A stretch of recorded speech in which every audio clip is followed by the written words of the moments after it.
So that's one way to alter the wood. I just replaced this sander, as so named because it's a combination of two types of sanding, a belt sander and a disc sander, right? Disc is a circle. Belt, because you guessed it, it's a belt. That's it. The belt is not working, and I, for the life of me, don't know why. And I think I have to take the tool apart to figure it out. So just be aware of that. I'm sorry. So don't use that. Use the sander. Well, so what will happen is when I turn this guy on, these guys are going to spin, and that's going to make my sander go very quickly. But this one doesn't spin. And I had this problem with my last combination sander.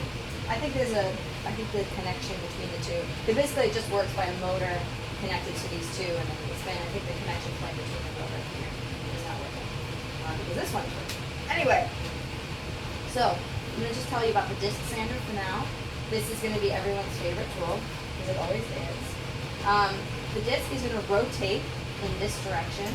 You don't have to remember that because it's written right on the top of the tool. It's telling you it's rotating this way. This becomes important because that means your working area where you can sand is from the center of the disc to the left side.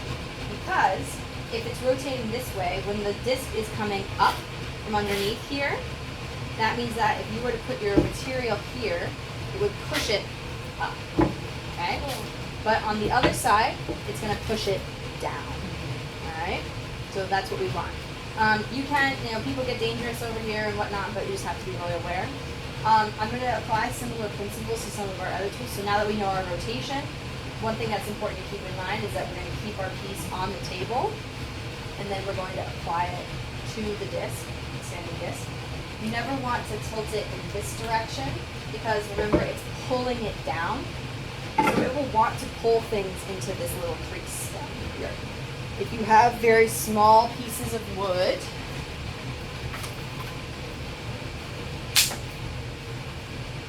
Now we do. gonna see here. Now we do. If you have little small pieces of wood, you can sand them this way, but you don't want to sand them this way.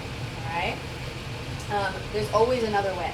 You're like, oh, but I want to put an angle on this and that's how I do it. Just take that and turn it this way. And then come at it at an angle. Do you know what I'm saying? So just try to think it through beforehand. And what will happen is it will try to pull it down, it can get stuck in there, and get very scared. Just for a second. It'll be like, whoa! This one makes a lot of dust, so I have it connected to this lovely friend over here that I just told you about to make guy. This thing is super loud and annoying, but it will pull some of the dust from underneath here. Oh, it's not plugged in. How about that? Guys, I changed the disc and I unplugged it to do it. Woo! Safety. Wow. Safety matters. Wow.